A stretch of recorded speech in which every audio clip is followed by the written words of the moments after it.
అందరికీ నమస్కారం. ఈరోజు మనం మాట్లాడుకునేటువంటి విషయం వినటానికి నమ్మశక్యం కాదు, కానీ ఇది నిజమే అని తప్పనిసరిగా ఒప్పుకోవాల్సినటువంటి విషయం. అది ఎంతో అనుభవం ఉన్న వాళ్ళకు మాత్రమే ఇది నిజమా కాదా అనేది తెలుస్తుంది. కాస్త మనసు పెట్టి ఆలోచిస్తే మీకు కూడా తెలుస్తుంది. ఏమిటి అంటే, నేను ఈ మధ్య ఒక ఇంటర్వ్యూ చూసినప్పుడు నాకు ఈ వీడియో చేయాలి అని ఆలోచన వచ్చింది. అసలు ఈ బోనాల పండుగ సమయంలో పూనకం అనేది వస్తూ ఉంటుంది చాలామందికి. కొద్దిమందికి వారంలో ఒకరోజు 2 రోజులు అలా పూనకం అనేది వస్తూ ఉంటుంది. కొద్దిమంది భవిష్యత్తు చెప్తూ ఉంటారు. ఇది నిజమా అబద్ధమా, వీళ్ళకి పూనకం వస్తుందా రాదా, మరి వీళ్ళకి అమ్మవారు కనిపిస్తుందా కనిపించదా, మరి వీళ్ళు చెప్పేటప్పుడు ఎదుట కూర్చున్నటువంటి మనుషులు వీళ్ళకి గుర్తుంటారా ఉండరా, మరి చెప్పిన తర్వాత వీళ్ళు ఎవరికి చెప్పారు అనేది గుర్తిస్తారా గుర్తించరా, ఇలా చాలా డౌట్లు మనకి వస్తూ ఉంటాయి. నేను పరీక్షించినంత వరకు, నాకు నా తెలివికి తోచినంత వరకు ఈరోజు ఈ పూనకం విషయంలో, మరి వాళ్ళు చెప్పే విషయాలు నిజమా అబద్ధమా అనే విషయంలో నేను కొన్ని నాకు తెలిసినంత వరకు క్లారిటీ ఇద్దామనుకుంటున్నాను. ఇది నాకు తెలిసిన తెలివి మేరకే నేను ఇస్తున్నానే తప్పిస్తే 100% ప్రపంచమంతా నేను డ్యామ్ షూర్ అందరినీ నాతోటి వాదోపవాదాలకు దిగమని మాత్రం నేను సవాల్ విసరటం లేదు. నాకున్న తెలివికి అనుభవానికి నేను తెలుసుకున్నంత వరకు అని చెప్తాను. అనుభవాలను తెలివి అనను, నేను తెలుసుకున్నంత వరకు. నేను కూడా అప్పుడప్పుడు ఇది నిజమా అబద్ధమా అని ఒక్కొక్కసారి అనుమానం వచ్చి పరీక్షించుకున్నాను. కొద్దిమంది దగ్గర ఇలాంటి విషయాలు విని తెలుసుకుని ఈరోజు నేను మీకు తెలియజేయాలనుకున్నాను. సహృదయంతో అర్థం చేసుకుంటారని అనుకుంటున్నాను. మరి టాపిక్లోకి వద్దాం. చిన్నప్పటి నుంచి సహజంగా ఆటపాటలతో అందరిలాగే పెరిగేటువంటి ఆడవాళ్ళు మగవాళ్ళు ఎవరైనా సరే కొద్దిమందికి బాల్య స్థితిలో ఉన్నప్పుడే 10 ఏళ్ళు 11 ఏళ్ళు 12 ఏళ్ల వయసులో ఉన్నప్పుడే వాళ్ళకు తెలియకుండానే ఒక అగమ్య గోచరమైనటువంటి మానసిక స్థితిని ఎదుర్కొంటారు. వాళ్ళకు తల్లిదండ్రి మీద ప్రేమ కానీ వాళ్ళతో కలిసి ఉండాలని కానీ అనిపించదు. ఎందుకు అంటే దైవం వాళ్ళ మీద అనుగ్రహ వర్షం కురిపిస్తాడు. వీళ్ళు భూమి మీద పుట్టింది కేవలం అందరిలాగా తిని అందరిలాగా పెళ్లి చేసుకుని కాపురం చేసుకుని ఇలా ఉండటం కోసం వీళ్ళని పుట్టించలేదు అని ఆ దైవం వాళ్లకు 10-11 సంవత్సరాల వయసు ఉన్నప్పుడే వాళ్లను దారి మళ్ళిస్తూ ఉంటాడు. పెళ్లి చేసుకోవాలని కోరిక ఉండదు, తల్లిదండ్రితో ఉండాలని ఉండదు, ఏ ధ్యాస లేకుండా వాళ్ళని డైవర్ట్ చేసి క్రమంగా వాళ్ళకి ఒక తెలియనటువంటి శక్తులు విద్యలు కలిగి వాళ్ళు విచిత్రంగా ప్రవర్తిస్తూ ఉంటారు. ఇది తెలుసుకున్నటువంటి పెద్దవాళ్ళు ఎందుకు మా పిల్లవాడు ఇలా చేస్తున్నాడు, ఎందుకు మా అమ్మాయి ఇలా చేస్తుంది అని ముందు కోపం చేస్తారు. ఆ తర్వాత వాళ్ళకు కూడా అనుమానం వచ్చి ఎవరినో ఒకరిని అడిగి తెలుసుకొని ఆ తర్వాత వాళ్ళకి అది అమ్మవారు కావచ్చు లేదా మరి దేవుడు కావచ్చు. ఇప్పుడు దేవుళ్ళల్లో కూడా ఆడవాళ్ళు మగవాళ్ళని ఉంటారు కదా, శివుడు విష్ణువు నరసింహస్వామి అని ఉంటారు, లేదా అమ్మవారే అనేక రూపాల్లో ఎల్లమ్మ అని దుర్గమ్మ అని మరి మైసమ్మ అని ఎన్నెన్నో రూపాలలో అమ్మవారు ఉంటుంది కదా, అలా వస్తారు. అయితే ఆడవాళ్ళకి ఆడవాళ్ళే రావాలి, మగవాళ్ళకు మగదేవుళ్ళే రావాలని కూడా ఏం లేదు. ఆడవాళ్ళకు కూడా నరసింహస్వామి శివుడు అలా వచ్చేవాళ్ళు ఉన్నారు. మగవాళ్ళకు కూడా ఎల్లమ్మ తల్లి మైసమ్మ తల్లి పోచమ్మ తల్లి ఇలా అనేక రకాల స్త్రీమూర్తులైనటువంటి దేవుళ్ళు వచ్చేవాళ్ళు కూడా ఉన్నారు. ఇది ఎప్పుడైతే పేరెంట్స్ వాళ్ళ మానసిక స్థితిని గమనించి ఈ పిల్లవాళ్ళు ఏంటి అందరిలాగా కష్టపడి పనిచేయరు, పైసలు సంపాదించరు, చదువుకోరు, పోనీ మామూలుగా తిని ఇంటి పట్టున ఉంటారా అంటే ఏదో అసలు ఎవరిని పట్టించుకోకుండా ఏ ఆలోచన లేకుండా ఇలా ఉంటున్నారు ఏంటి అని వాళ్ళకి అనుమానం వచ్చినప్పుడు అందరినీ తెలుసుకుని వాళ్ళకి నమ్మకం ఉన్న చోటికి తీసుకెళ్ళి అప్పుడు వాళ్ళ మీద దేవుడికి సంబంధించిన శక్తి ఏదో ఒకటి అతీతమైన శక్తి వారి మీద ఉందని గ్రహిస్తారు. ఏ తల్లి ఏ తండ్రి కూడా కూతురు పూనకం వచ్చి ఊగాలని, డబ్బులు సంపాదించాలని అనుకోరు. అందరు ఆడవాళ్ళలాగే ఇదేందో పెద్ద గొప్ప స్థితి అనుకుంటారు అందరూ. చదువుకోకపోని కానీ 4 ఇళ్ల పాచి పని చేసైనా సరే 4 డబ్బులు సంపాదించాలి, పెళ్లి చేసుకుని భర్తతో సంసారం చేసి పిల్లల్ని కని వంశం నిలబెట్టాలి. ఆడపిల్ల అయితే, మగపిల్లాడైతే డబ్బులు సంపాదించాలి, కష్టపడాలి, పెళ్లి చేసుకోవాలి, భార్యతో కాపురం చేయాలి, పిల్లల్ని కనాలి, వాళ్ళని పోషించుకోవాలి. ఇలాగే కోరుకుంటారు ఏ తల్లి తండ్రి అయినా. అంతేకాని డబ్బులు సంపాదిస్తే చాలు పూనకమని అబద్ధం చెప్పైనా సరే పెళ్లి పెటాకులు ఏమి వద్దు అని అటు ఆడపిల్ల తల్లిదండ్రులు అనుకోరు, మగపిల్లని తల్లిదండ్రులు అనుకోరు. నేను ఎవరి ద్వారా తెలుసుకున్నాను అనేది చెప్పటం కోసం మీకు ఇప్పుడు ఈ సన్నివేశం చెప్తున్నాను. కూరగాయలు అమ్ముకుంటూ ఉంటుంది ఒక ఆవిడ. ఆమెకు కూతురుంది. చిన్నతనంలోనే పెళ్లి చేశారు. పెళ్లి చేసే సమయంలోనే అమ్మాయి కొంచెం తేడాగా ఉన్నట్టు వాళ్ళు గమనించారు. కానీ వీళ్ళు ఏమనుకున్నారంటే అమ్మాయి పని చేయటానికి సోమరితనం చూపిస్తుంది అనే ఉద్దేశంతో తొందరగా పెళ్లి చేసేస్తే ఆ భర్త మీద ప్రేమతో కాపురం చేసుకునేటువంటి మోజులో పడి ఇంకా పని చేసుకుంటూ అలా సెట్ అయిపోతుంది అనుకొని తగినటువంటి సంబంధం చూసి అమ్మాయినిచ్చి పెళ్లి చేశారు. ఎప్పుడైతే పెళ్లి చేశారో ఆ అమ్మాయికి అసలు ఇంకా భార్యాభర్తలు వాళ్ళ మొదటి రాత్రి అనేది జరగకుండా అమ్మాయి సడన్గా ఒక విపరీతమైనటువంటి ధోరణిగా మారిపోయింది.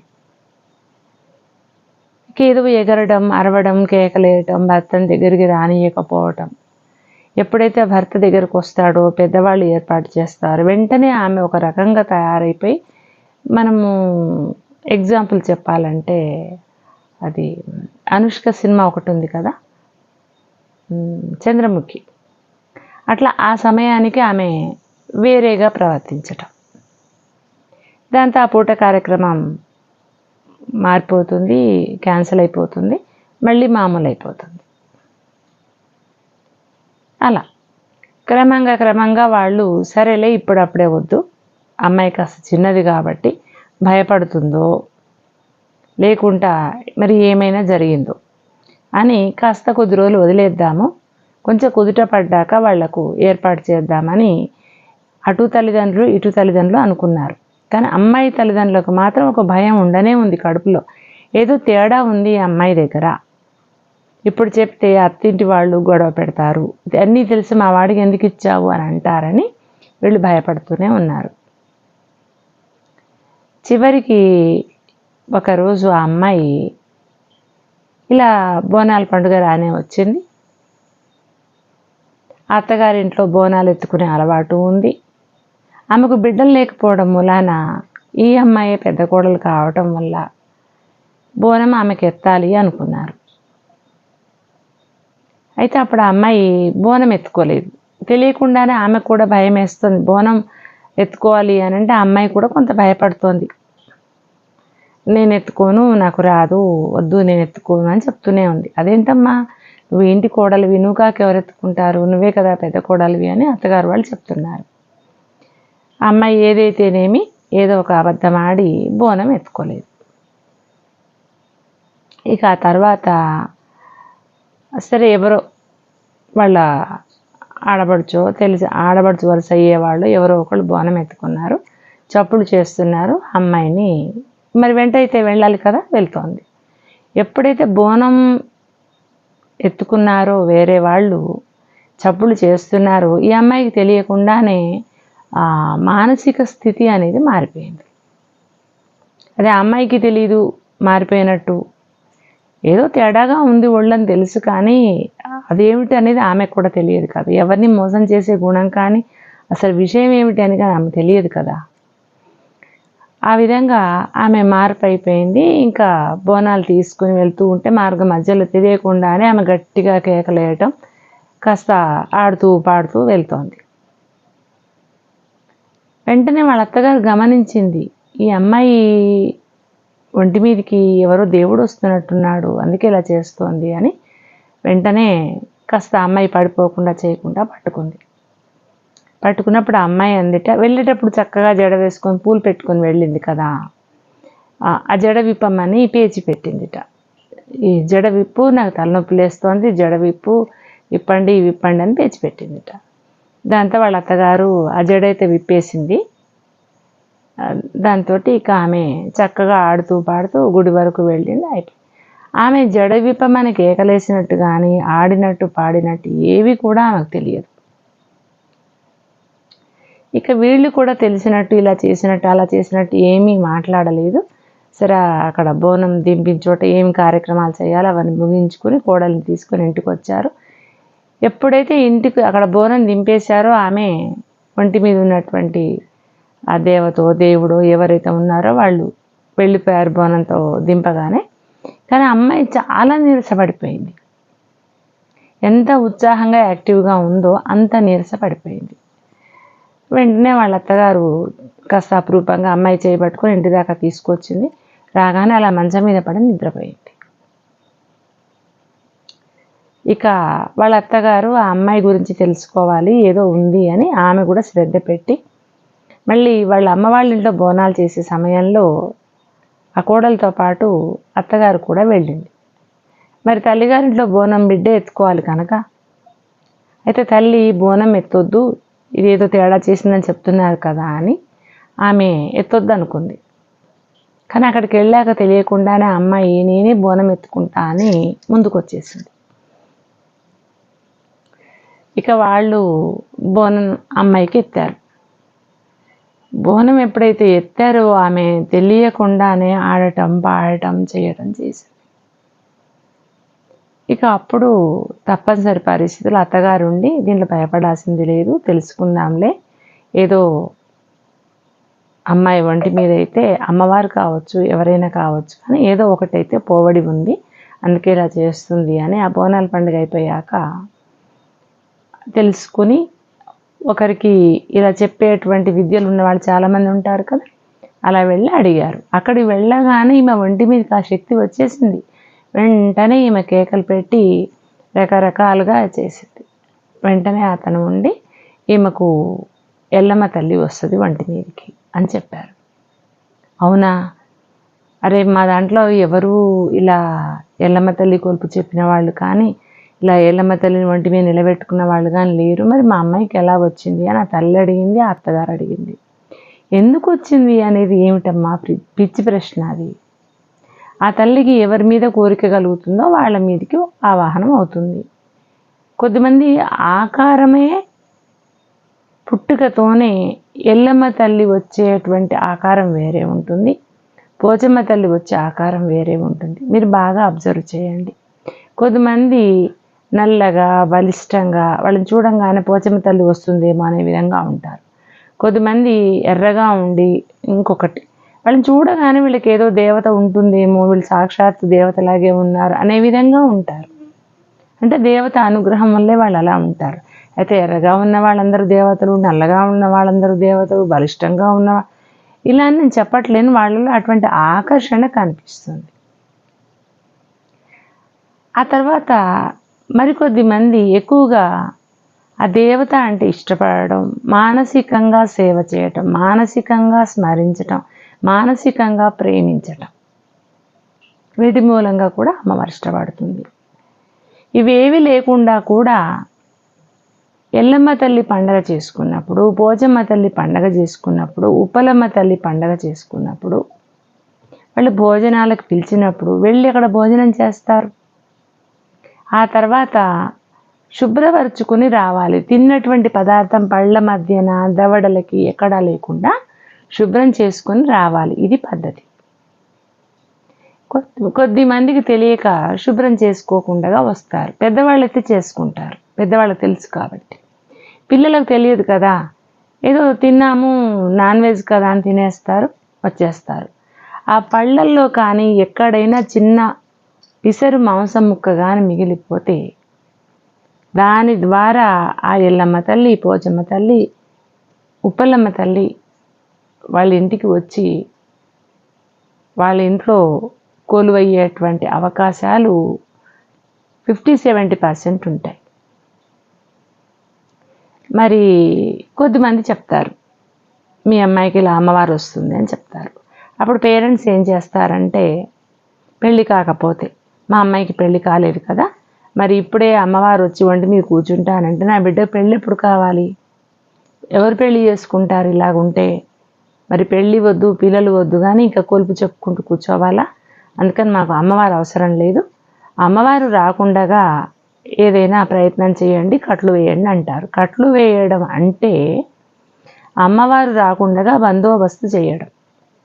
ఒంటి మీదికి రావడం పోవడం లేకుండా ఒక బీజాక్షరాలు రాసి ఒక కడియం తొడుగుతారు అమ్మాయికి. ఆ విధంగా ఆ అమ్మాయికి రక్ష చేసి అమ్మవారు రాకుండా చేస్తారు. ఒక్కొక్కసారి అమ్మవారు ఆ బీజాక్షరాలకు కట్టుపడి ఆ అమ్మాయికి కానీ ఆ అబ్బాయికి కానీ రాకుండా మానేస్తుంది. అమ్మవారు ఖచ్చితంగా ఆ అమ్మాయి ఒంటి మీదికి రావాలని నిర్ణయించుకుని ఆమె జన్మ గనక పుట్టి ఉంటే వీళ్ళు కట్లు వేస్తే అమ్మవారు లొంగక చాలా బీభత్సమైనటువంటి పరిస్థితులు సృష్టిస్తుంది. చనిపోతారేమో అన్నంత భయంకరమైన పరిస్థితులు కూడా కలిగిస్తుంది. ఆడవాళ్ళైతే ఆడవాళ్ళు, మగవాళ్ళైతే మగవాళ్ళు వాళ్ళకి. అటువంటి స్థితిలో ఎక్కడ బిడ్డ చనిపోతుందో, ఎక్కడ కొడుకు చనిపోతాడో అన్న పరిస్థితుల్లో ప్రాణం పోయి చనిపోవడం కంటే అమ్మవారిని నిలబెట్టుకోవడమే మంచిది అని అప్పుడు ఆ అమ్మవారితో మాట్లాడుకుని, అమ్మ నా పిల్ల చిన్నది, నువ్వు ఇప్పుడే వస్తే పెళ్ళవ్వదు, పిల్లలవ్వరు, అందుకని నా బిడ్డకు పెళ్ళయ్యాక ఒక్కళ్ళో ఇద్దరు పిల్లలు అయ్యాక అప్పుడు వద్దు కానిలే, అప్పటి వరకు రాకు అని ఒక రక్ష కట్టించుకొని ఒక యంత్రం వేయించుకొని ఒప్పందం చేసుకుని ఊరుకుంటారు. ఇక అనుకున్న ప్రకారంగా పెళ్ళయి పిల్లలు అయ్యాక వచ్చేస్తుంది వాళ్ళ మీదికి. మరికొద్ది మందికి అలా ఒప్పుకోదు అమ్మవారు. నేను పెళ్లి వరకు ఆగనంటుంది, కాకుంటే పెళ్ళి అయ్యేలా చేస్తానంటుంది. పెళ్ళి కావడానికి నేను అడ్డు చెప్పను, సంసారం చేయడానికి అడ్డు చెప్పను, పిల్లలు పుట్టడానికి అడ్డు చెప్పను, కానీ నన్ను నిలబెట్టుకోవాలి అని మనమెంత పట్టుదలగా ఉంటామో మనకు 10 పట్టుదలగా అమ్మవారు ఉంటుంది. అప్పుడు వీళ్ళు ఒప్పించుకుంటారు. సరే అమ్మ అయితే అంటారు. అప్పుడు ఎవరైతే వీళ్లకు అమ్మవారిని ఒంటి మీద తెచ్చుకొని చెప్తున్నారో వాళ్ళు, నేను రోజు నీ ఒంటి మీద ఉంటా అంటుంది అమ్మవారు. వెంటనే వీళ్ళు చెప్తారు, అమ్మ నువ్వు రోజు ఒంటి మీదే ఉంటే మరి ఆ పిల్ల పని చేసుకోవద్దా? చిన్నపిల్ల, డేట్లు వస్తూ ఉంటాయి, ఇవన్నీ కుదరవు. వారంలో ఒక్కరోజు కేటాయిస్తాము, నువ్వు మంగళవారం వస్తావా, శుక్రవారం వస్తావా, గురువారం వస్తావా, ఒక వారం చెప్పు అంటారు. అప్పుడు ఆ అమ్మవారు ససేమిరా, నేను ఒక్కరోజుతో నాకు తృప్తి లేదు అని 2 రోజులు 3 రోజులు అలా చెప్తూ ఉంటుంది. ఇలా మాటలతో ఒప్పందం. పెళ్లి సంబంధాల్లో మాకు 10 లక్షలు ఇవ్వమంటే మా వల్ల కాదు నాయన 6 లక్షలు ఇస్తాం, 6 కాదు మాకు 8 ఇవ్వు అంటారు, లేదు నాయన 3. ఇలా ఎలా బేరాలు ఆడతామో అలా అక్కడ అమ్మవారు ఈ అమ్మాయి మీద రావడానికి అలా పోటాపోటీగా మాట్లాడతారు. చివరికి ఏదో ఒక ఒప్పందానికి అమ్మవారు ఒప్పుకుంటుంది, వీళ్ళు ఒప్పుకుంటారు. అలా వారంలో 1 రోజు 2 రోజులు రావడానికి ఒప్పుకుని చేస్తారు. చిన్నపిల్ల కావటం వల్ల వారంలో 2 రోజులు స్నానం చేయాలి, దీపం పెట్టాలి, మందిరం వచ్చినా రాకపోయినా దీపం పెట్టుకొని దండం పెట్టుకొని ఉండాలి. ఇక్కడ మనకు ఒక డౌట్ వస్తుంది. చాలామంది అమ్మవారి దగ్గర కూర్చోగానే, లేదు నరసింహస్వామి లేదా వీరభద్రుడు ఇలాంటి ఉగ్ర స్వాములు పురుష దేవుళ్ళు వాళ్ళ ముందు కూర్చున్నప్పుడు కొలుపు చెప్తూ ఉంటారు. మరి ఈ పాట ఎవరు నేర్పారు వీళ్ళకి? కొలుపు ఏమిటి? కొలుపు అంటే భగవంతుణ్ణి స్తుతించడం. మరి వీళ్ళు ఈ కొలుపు ఎక్కడ నేర్చుకున్నారు? ఎక్కడా నేర్చుకోలేదు. వీళ్ళు ఎప్పుడైతే అమ్మవారి దగ్గర ఒప్పందం చేసుకుని ఇక అక్కడ యంత్రాలు అవి వేయించుకొని వీళ్ళు ఇంట్లో ఒక గద్దె వేయడం అంటారు, అది వేసి అమ్మవారిని నిలబెట్టుకొని చేసినప్పుడు ఎప్పుడైతే అమ్మ ఒంటి మీదకి వస్తుందో ఆటోమేటిక్గా ఆ అమ్మవారే కొలుపు చెప్తుంది. మనిషి చెప్పే కొలుపు కాదు అది. అయితే ఇక్కడ మీరు అనొచ్చు, చెప్పేది అమ్మవారు కదా కొలుపు, మనిషికి ఎట్లా తెలుస్తుంది అని. కూర్చున్నప్పుడు మనిషి కదా, దీపం పెట్టినప్పుడు మనిషి కదా, పువ్వులు పెట్టినప్పుడు మనిషి కదా, ఫోటోని అలంకరించినప్పుడు మనిషి కదా, అప్పుడు ఆమెకు తెలిసి ఉంటుంది. ఇక దండం పెడుతూ ఉండగా ఆమె తెలియకుండానే ఏదో ఒక రూపంలో అమ్మ, ఎల్లమ్మ తల్లి, ఆ తల్లి, ఈ తల్లి అని ఏదో తోచినట్టుగా మొదలు పెడుతుంది. క్రమంగా ఆమె ఏం చెప్తుంది అనేది ఆమె తెలియకుండా పోతుంది. సగమే నమస్కారం ఆమె గుర్తుంటుంది. సగం అమ్మవారు నిండుకున్న తర్వాత శరణం అంటే నమస్కారం అని అర్థం. ఓ నరసింహస్వామి 10,000 శరణాలు తండ్రి అంటది. అంటే నీకు 10,000 నమస్కారాలు. మనకు కూడా మామూలుగా గుడికి వెళ్తే నీకు అనంత కోటి నమస్కారాలు నాయన, నీకు వేల నమస్కారాలు తండ్రి అని చెప్తాం కదా.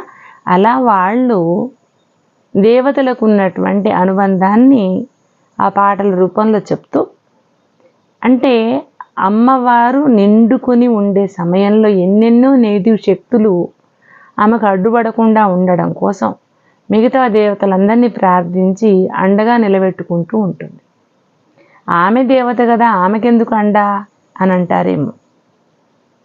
మరి అమ్మ మహిషాసుర మర్దినిగా ఆ మహిషాసురుని చంపేటప్పుడు ఆమె చేతిలో ఉన్న ఆయుధాలన్నీ ఏమిటి? ఒక్కొక్క దేవత వాళ్ళ ఆయుధాలు ఇచ్చారు. శివుడు, విష్ణుమూర్తి, బ్రహ్మదేవుడు అందరూ ఆమెలో ఆవహించి అంత భయంకరమైన చండీ దేవతగా ప్రజ్వరిల్లి అన్ని ఆయుధాలతో ఆ మహిషాసురుణ్ణి చంపింది. అలాగే ఇంతమంది కూడా నెగిటివ్ శక్తులు ఆమెను అడ్డుకోకుండా ఉండడం కోసం అందరినీ పిలుస్తుంది. చిన్నవాళ్లను, పెద్దవాళ్లను, వలసైన వాళ్ళందరినీ. తండ్రి శివయ్య 10,000 శరణాలు అమ్మ పార్వతీ భవాని అని ఇలా అంటుంది. అంటే రేణుకా ఎల్లమ్మ దేవతే కదా, కరెక్టే. కానీ ఆది పరాశక్తి ముందు అంత చిన్నవాళ్లే కదా, పరమేశ్వరుడి ముందు అంత చిన్నవాళ్లే కదా. ఆ విధంగా శరణాలు అంటే నమస్కారాలు అని అర్థం. అలా కొలుపు చెప్తారు. మరి వీళ్ళు చెప్పేవన్నీ నిజాలేనా అని అంటే, అమ్మ వీళ్ళు చెప్పుకున్న ఒప్పందం నిజమై నిండుగా ఒప్పుకొని ఆమె చెప్పిన పద్ధతి ప్రకారంగా వీళ్ళు నడుచుకున్నప్పుడు, నిండుగా వాళ్ళపై కొలువైనప్పుడు వాళ్ళు చెప్పేవన్నీ నిజాలే. ఆ సమయానికి వాళ్ళ కళ్ళకి ఎవ్వరూ కనిపించరు. అమ్మవారి కళ్ళే వాళ్ళ కళ్ళు, అమ్మవారి నోరే వాళ్ళ నోరు అయి అమ్మే వాళ్ళ శరీరాన్ని ఒక ఉపకరణ. మనం అన్నం వడ్డించాలంటే ఒక గరిటె సహాయం తీసుకుంటాం. అలా మాట్లాడటానికి ఈ భక్తురాలి నోరుని ఒక సాధనగా చేసుకుని, ఆమె కళ్ళను సాధనగా చేసుకుని మాట్లాడుతుంది. అందుకనే అమ్మవారు నిండుకున్నటువంటి స్త్రీలు కానీ పురుషులు కానీ, వాళ్ళు 20 ఏళ్ల వాళ్ళైనా, 16 ఏళ్ల వాళ్ళైనా, 25 ఏళ్ల వాళ్ళైనా, కూర్చున్న భక్తుడు 80 ఏళ్ల వాడైనా కూడా బాల నీకు ఆపద రాబోతుందమ్మా అని చెప్తారు.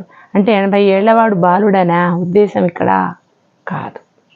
అమ్మకు బాలుడే కదా, అమ్మకు బాలనే కదా, అందుకని ఆ విధంగా సంబోధిస్తారు. అయితే నేను మాకు తెలిసిన కూరగాయలు అమ్మే ఒక ఆవిడ అని చెప్పాను కదా, వాళ్ళ అమ్మాయి గురించి మీకు కొంత చెప్పాను కదా మీకు ఇప్పుడు. అలా వీళ్ళు పోటీగా మాకు ఒంటి మీదకి రావద్దు, మా ఇంట్లో ఇటువంటి సాంప్రదాయం లేదు, అలా ఎగరడం దూకడం చేయటం వల్ల మా పరువు పోతుంది అని అమ్మవారితో సరి సమానంగా వీళ్ళు రావద్దంటే రావద్దు అని కట్లు వేయించారు. దాంతో అమ్మాయికి మానసికంగా మతి భ్రమణం కలిగింది.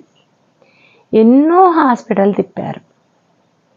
ఏ 30 ఎకరాల పొలాలు తోటలు ఉన్నాయో అన్నీ ఖర్చయిపోయి పేదవారయ్యారు. చివరికి పిచ్చి హాస్పిటల్లో కూడా పెట్టారు. పిచ్చి తగ్గల, మతి భ్రమణం తగ్గల. చివరికి మా వల్ల కాదు ఈ డబ్బులు పెట్టడం అని ఇంటికి తెచ్చుకున్నారు. 2-3 సంవత్సరాల పాటు ఒంటి మీద నూలు పోగు లేకుండా వీధుల్లో పడి తిరిగింది. అంతటి మతి భ్రమణం కలిగింది ఆమెకు.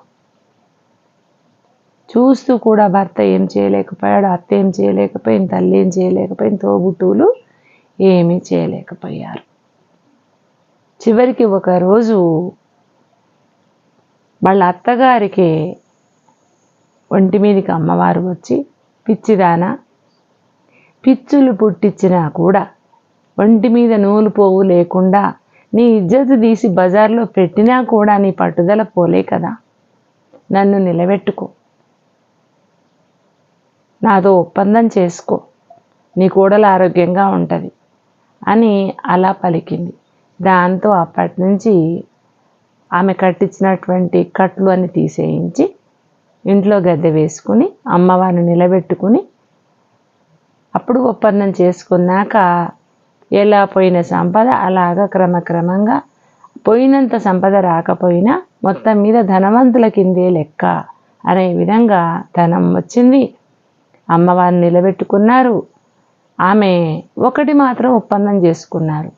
ఒంటి మీదకి అమ్మవారు రావడానికి ఒప్పుకుంటాము. ప్రతి సంవత్సరం బోనాల పండుగ సమయంలో ఆ ఒక్కరోజు మాత్రం మేము నువ్వు ఎలా ఎగిరినా ఎలా ఆడినా మేము ఒప్పుకుంటాము. కానీ ఇక వారంలో కూర్చోవడం, కొలుపు చెప్పడం ఇవి మాకు వద్దని ఒప్పందం చేసుకున్నారు. అమ్మ కూడా దానికి ఒప్పుకుంది. ఆ విధంగా ప్రతి సంవత్సరం బోనాల పండుగ సమయంలో వాళ్ళ ప్రాంతంలో ఎప్పుడు బోనాల పండుగ చేస్తారో అప్పుడు ఆ రోజు ఉదయం నుంచి చాలా హుషారుగా ఉంటుంది. బోనం ఎత్తుకున్నప్పటి నుంచి ఆ రోజు మొత్తం బోనం దింపినా కూడా మళ్ళీ మళ్ళీ వేరే వాళ్ళు చప్పులు చేస్తున్నప్పుడు వాళ్ళతో పాటు వెళ్ళి అలా రోజంతా ఆడుతూనే ఉంటుంది ఆమె. ఇప్పుడు ఆమెకి 4 పిల్లలు. 25 సంవత్సరాల కాలం ఇలా అమ్మవారితో పోటీ పడడంలోనే గడిచిపోయింది ఆమెకి.